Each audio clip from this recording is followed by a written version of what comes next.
All right, guys. So Wakanda forever has been the cry since February. I mean, everybody is doing it. Athletes around the world are greeting themselves with the signature Wakanda pose minus the wine glass, but a sip sip Saturday, so I have an excuse. And it's really been about breaking barriers in so many ways. Literally, I mean, this movie has broken box office records. It's the 5th highest grossing film of all time. The first film ever by a person who was not white, colonizer in this instance, who has broken these records and certainly is the highest grossing. Even in Saudi Arabia, it became the first film to break the 35-year movie ban, and it was allowed to play there with women and men actually sitting together. So literally, this movie has broken barriers in countries, it has broken barriers between women and men, and even within our own black culture, it has broken barriers. At the end of the film, and yes, spoilers ahead, why are you watching the episode of Wakanda if you've not yet seen Black Panther? Spoilers ahead, in one scene of the movie, the lead character played by Danny Guerrera is able to stop her man, y'all. She says to him, stop, and he does.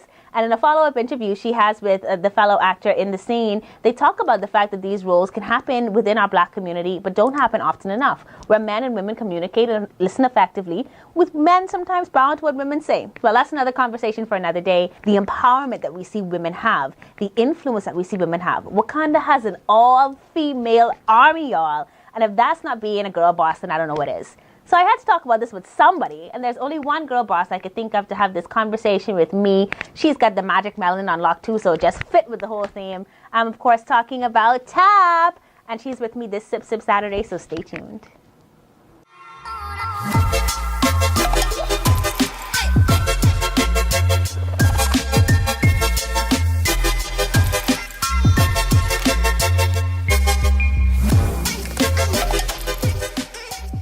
Happy Saturday, folks. Thank you so much for tuning in to Sip Sip Saturdays with Star. Today we are in the Old Fort Bay Town Center as per usual, and we are hanging out in a special room today. It is called the Kingdom Showroom, and it's in Touch Control Limited in the Old Fort Bay Town Center. Absolutely amazing room. A sound system that is out of this world, and it's something that Touch Control can do for you. They set up private home entertainment systems. And Tap, this place is pretty lit, right? Yes, I'm so comfy in these chairs. I mean, like we're living our absolute best life. So nice. We're holding our wine, but we don't have to. We can actually rest it right there because, you know, Touch Control. And we got the wine from Keg Ranch, which is right next door in the Old Fort Bay Town Center, and it's one of Tap's favorites. What's it called? 19 Crimes. 19 this Crimes. One is the Banisher. I really like this one. The Banisher. Yeah. I'm very, like, the name that you chose for the wine. Like, yeah. But you like it. I like it. So it's cool with me. A dry red wine. A dry red wine. So now you guys know, if you're a secret admirer, what to get, Tap. But we're going to have it tested, so don't put anything in there. So we're hanging out in Touch Control, and of course Touch Control can do all sorts of cool things. Like they take your cell phone and they turn it into an access point for you to like turn on your lights, for you to set an alarm, for you to watch a video, whatever you want at Touch Control. So make sure to give them a shout. Today we're watching Black Panther, and we're talking about Wakanda Forever. Top, this movie was awesome. It was amazing. It was absolutely awesome. What do you think stood out for you the most? Oh my God, so many things. I would honestly have to say, like, the two things that stood out to me the most was it didn't, even though Chadwick Boseman was the lead actor, the title character, I felt like it really was an ensemble cast effort. Mm-hmm. And the way the women were presented, it was so effortless. Mm-hmm. You know what I mean? We talk about including people of color in general, mm-hmm. and women and diversity, and people make it sound like it's so difficult all the time, but they show that it's not really that difficult. Mm-hmm. Like, it was very effortless the way they weave the women into the story and how they complemented the men and the women. And it wasn't like a competition, you know? It wasn't like, oh, they're trying to prove like they're better than the Panther. Like, they just complemented one another as we do in life. So it was very effortless. And then also I loved I can't remember her character's name now, but T'Challa's little sister, right? Zuri. I loved her because she's from the Caribbean, and to me that was like, oh my God, like one of us got a shot. And also, like, seeing a black woman in tech and science, like, I feel like we don't see that enough. So it was great to see that she had this like role where she was the brainiac, and she was the one that was really helping the Black Panther to do like what he did. And I thought that was really amazing. So those are my two favorite parts. Yeah, I think I have to agree with you. Like, this movie was so phenomenal. And I had a friend who lives in North Carolina now hit me up and she's like, Star, you guys have to have like a university level conversation on this. Yeah. Like, this is really changing Black culture in North Carolina. The universities are having discussions, and one of the entire discussions was based around women of Wakanda and the roles that we saw them flowing in. And that role with Zuri was a really good one, because we need girls in ICT in general, and especially women of color. And I heard Lupita Nyong'o on a conversation with The View say, like, you know, Wakanda means so much to us because it shows us what we could have been had we not been, well, you know the way history read. So we don't go down that path. But I want to kind of talk more about women today, because you are a social media influencer and people admire you, people respect you. Some people hating on you, obviously, but they still watch your videos, so it doesn't matter. But what do you think is necessary for women to support women, especially in this like social media influencer world where things can kind of get catty? Oh my God, yes. So, Star, I thought it's a loaded question. Okay, first I want to say, I mean, I think it's so important for women to support women. I always tell people, I'm like, listen, as women, especially Black women in this world, we already have so many odds stacked against us. Why should another woman be another odd against me? And I tell people, listen, we're humans. We have flaws. We have different personalities, different chemistries. Everyone's not going to be friends with you. But that's okay. And what I need for people to understand is you don't have to be friends with another woman or be in love with what she's doing to still respect her. And I think sometimes support can even be that. Maybe if you don't really subscribe to what the person's doing, sometimes just being silent and not being a hater and speaking ill, like just because you don't like someone, well, just leave it at that. You don't have to, every conversation that person names come up, you have to chime and say, well, I don't like her. And sometimes, you know what, that can be support. Just saying, you know what, she's a woman, and by her having an opportunity that allows doors to be open for me. Like there was one time I saw somebody kind of saying something about a Bahamian artist. And now this artist, I honestly don't really listen to their music, and I'm not the biggest fan of them. But I told the person, I'm like, listen, you may not like this person's music or what they're doing, or they might have rubbed you the wrong way, but at the end of the day, this person is doing XYZ. This person's face is everywhere. This person is going into meetings and breaking barriers. So the more opportunities this person has, and the more this person is respected as an artist in the Bahamian community, which is a very hard community to be respected in, it's opening doors for you too as an artist, you know, indirectly. And then also, I feel like support, you know, can be given in big and in small ways. I mean, as simple as saying, oh girl, you look cute today. Like I find that a lot of women, for some reason, find it hard even to just like give a compliment, you know, leave an encouraging comment under the person's video. Like, so it could be simple things, you know, and I feel like we need to do more of that. All right. I like that though. I like the idea that if you can't say something nice, don't say anything at all. Like this is such a timeless lesson, but people seem to forget it. And it's really true. Like, just support me by not being negative. Like, don't add another stumbling block to my life. Like, you do you and I do me, and we can be fine. And then, of course, in those instances where you can connect with someone, like you and I have been able to connect on some things, it can really add to both of your careers and really help both of you out. So I like that too. What about men? Like, is there a way that we can... What about men? What about them? Because I think a lot of times this conversation about strong women, for some people, it's almost as if we can't have strong women without weak men, as if the strength of a woman takes away from a man. And I think that's so sad, right? It's very sad. And in Wakanda, and you said it yourself, like everybody complimented each other. So Zuri, who was his little sister, helped to make his technology possible for him to thrive as the Black Panther. His female warriors helped him to thrive as the Black Panther. The Queen supported her husband, and you know, like there was just this camaraderie of women and men working together that we don't always see. So what do we think we need from our local men to support women and to make them feel safe and encouraged about making their contribution? Well, I think what men can do, seriously, I feel acknowledgement, first of all, is one thing.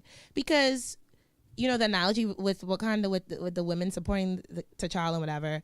Listen, in our society, Bahamian society, Black, African Americans, women have been supporting the men. We've been on the front line. We've been in the trenches. This is nothing new. But now I think in this era, we are looking for acknowledgement. You know, we're pushing it out there more like, you know, girl power or whatever. And I think that's bothering a lot of men, that now we want the acknowledgement, because it's not like the work we're doing now is new. It's not new. Okay. How Bahamian women have contributed to, you know, majority rule and all these things.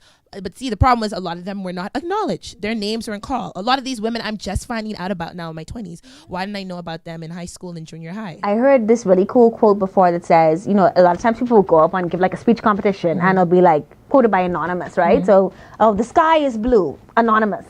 I said, the quote said, a lot of times in history, Anonymous was actually a woman. Yep. Right? And so for so long, women have been left out of this conversation just because they're women. And you're right, now we just kind of want that acknowledgement and that support and that ability to work with people. I don't think in any way that a girl boss or a woman striving to be empowered in every sense and to be equal is looking to take away something from a man. And I think we need to make that clear. No, I think it's like analogy that's been coming to me a lot. The whole thing with lighting a candle and sharing your light with someone doesn't take anything away from you. When you take your candle and it's lit and you light another candle, you'll still have two lit candles. So women, we're not trying to take anything away from men, and men shouldn't be trying to take anything from women. So I feel like just acknowledge us.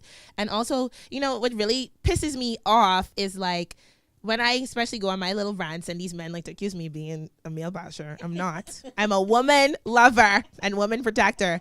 But like, I know a lot of good men, okay? But I find that a lot of them are like, oh, well, we all don't do that. Okay, yeah, I know you all don't do that. But when you see these things going down, and there are men who do that, speak up, man to man, protect our women.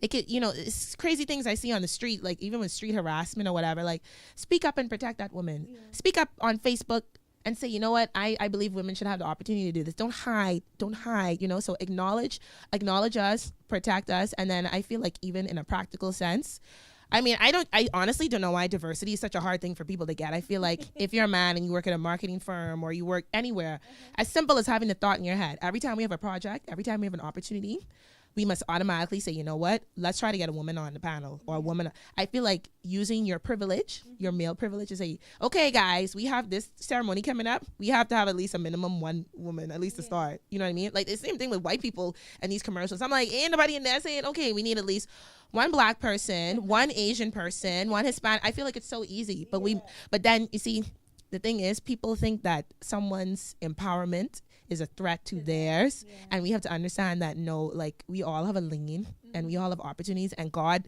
doesn't have to rob you to give that. God ain't Robin Hood.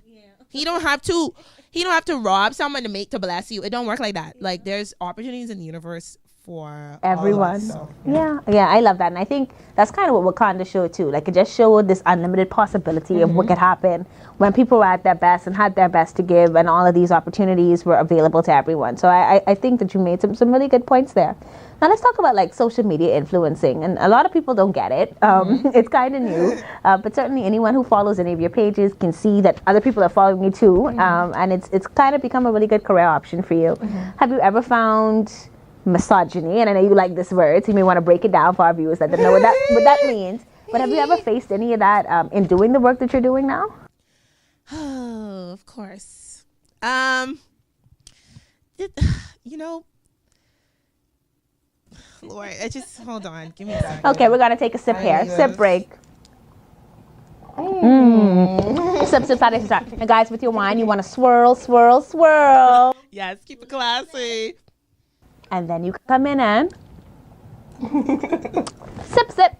All right, stop. Give me the sip on it though. Let me know. Okay, so what I find happens to me a lot is I feel, I guess most of the misogyny that I face in my field, a lot of it happens behind the scenes. Okay. So the way it works for me as an influencer, the way I can monetize what I do is, you know, ads, brand ambassadorships, stuff like that. So obviously I have to go to like, you know, meet with owners of small businesses, marketing departments of businesses to like try to, you know, either pitch myself, or if they hit me up and say, and I say, okay, this is the campaign I came up with. And I find, I don't know if it's, well, yes, it is because I'm a woman and because I'm young. You'll have things where like, you could be dressed in a suit or whatever. And I had an incident where I went someplace, a marketing department, and the person was like, as soon as I walked in, this is a professional thing, so I feel it should be like, hello, say, oh, you're looking sexy, and I feel like, I mean, why? Yeah. Like, and stuff like that happens. Like I don't know, it's like little backhanded comments, and it's just like, listen, I'm a professional. I want it to be respected. So I feel like because you're a woman, and then I think being young as well, like people just think they can comment on you, and it's very unprofessional. And misogyny, I also feel like, in my field, because I do vlogs and I'm opinionated and whatever, I feel like certain things are received not as well from me versus my male counterparts in my field. They're seen as, I feel like, bold and whatever. And when I do it as a woman, I'm seen as vulgar. Like, I've had people call me vulgar, which to me is crazy because it's just like, I mean, if you know me, I don't really swear in my videos. Only recently I started saying stuff like, like the bongi part and, you know, stuff like that. But I always tried to keep it like PG and stuff. But people will call me vulgar. And I'm like, I'm vulgar because I'm talking about what's going on in politics. Yeah. I'm vulgar. I don't really talk about sex in my videos or anything like that. I just literally talk about trending topics, but yet I'm the vulgar one. And I'm just like, no, I'm not. Vulgar isn't the word you want to use. I just have strong opinions. And I just don't know why, as a woman, when I have a strong opinion, I'm mean or I am vulgar or I'm, you know. So do you think we'll ever get away from that? Is there something that we can look forward to? Because I think about this fight that we've been going with, and it seems like we've been fighting for a long time for some of these things. Will we ever get to a place where people will look at you and one of your male counterparts and not judge it differently because it's coming from a woman, you think? Boy, Jesus may come back sooner. I don't know. But I think it's important for those who stand in this moment in time. Don't be discouraged. Do the work now. And you have to start somewhere. So I feel like as long as you continue to do the work, in the future, it's going to get better. I mean, it's better now. I mean, honestly, what I'm doing now, like, women before me probably going to do it. Like, so it will change. It'll probably take a long time. I don't think it's going to be anytime soon, but it's changing right before our eyes. Like, me and you being right here right now, it's changing. We're changing the landscape. Like, I was telling someone the other day, like, we are the landscape. We're building, especially when it comes to influencers. We're literally building this industry in the Bahamas. I mean, literally, we're the first ones to do it, which is crazy when you think about it. So I think it will change. I'm optimistic, yeah. All right, that's good. So Top's optimistic, and obviously if you've watched Black Panther, you'd be optimistic too. You cannot watch that movie and not leave feeling a sense of pride and just... I felt like I needed to do something with my life immediately, like, get it together. Go build an invisible airplane or something. No, like Wakanda really leaves you feeling that way, and that's why so many people have adopted it. You just have a great moment as a Black person, and you just, you know. And it's not to the exclusion of anyone else, I think, but it's this notion of self-pride that we get that we don't always find. And I think what it's also been able to do is to unite us, even along like this colorism divide that seems to happen within the Black community. So any like words of empowerment you want to say to like your melanin goddesses or something? Because we had another conversation on Sip Sip Saturdays with some beauty queens, and we talked about like skin color. And one of the things that Wakanda did for me, see my short hair, it's not bald like the Wakandan army, but I did a big chop, not because of the movie, totally unrelated, but it certainly helped to empower those of us that are doing the natural look or the shorter look or non-traditional looks that we have been given as Black women. Do you think it's done anything for you personally as it relates to image or anything like that? I don't know if it did anything for me consciously, maybe subconsciously, but I mean, I'm very grateful in that my parents kind of like instilled that kind of pride in me from a young age. So I didn't really struggle too much, but I mean, obviously I still had my struggles, because I remember one time, like, it's because of society and the media, because in my home, it wasn't an issue. Even though like my sister's lighter than me, in our home, it was never something that was, you know, highlighted or like, and my mom has had so many hairstyles. She's been natural. She's had locks. And I remember my mom, when my hair got damaged, my mom was like, just cut your hair off. Let it. And I'd be like, no, I will never wear natural hair. Never. Because, not because of what was going on in my home, but because of what I was seeing in the media. The women I was looking up to at the time in the 90s, like Beyonce, Brandy, Monica, no one had natural hair. Like, no one.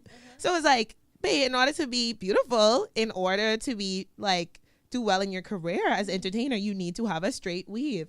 So I feel as though movies like Black Panther will subconsciously affect you to realize like it's okay, like to be your best beautiful Black self.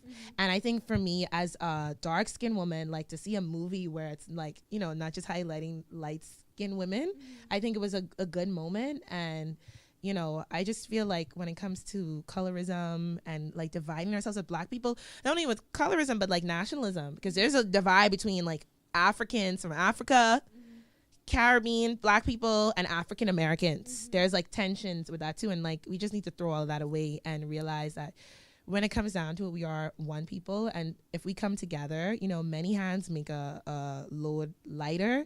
We can do so much, and we can achieve so much. And I feel like those who have privilege, use your privilege.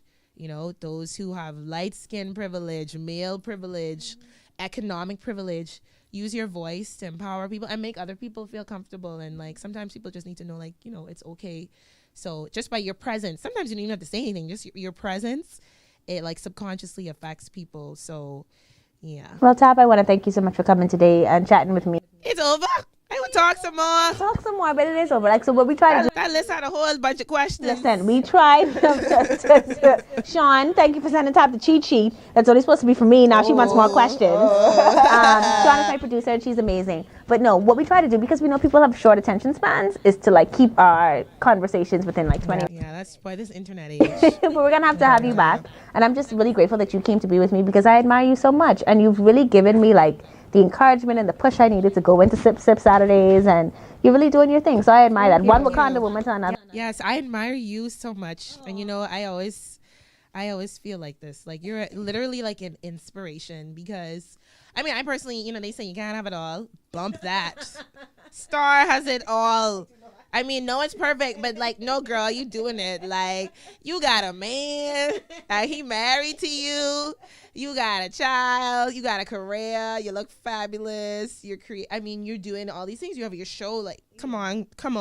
It's tough. You're an inspiration. It's tough, but I want to do so much more. But I've gotten the push because I have people like you to support me in my corner, so I appreciate that. So we have to cheer. Toast all of my Wakandians out there watching. We hope you enjoyed this episode of Sip Saturdays. Remember, you can try 19 Crimes at Craig Ranch, which is in the Old Fort Bay Town Center. And whenever you're ready to just watch us with a touch of a button right from your phone, come on into Touch Control.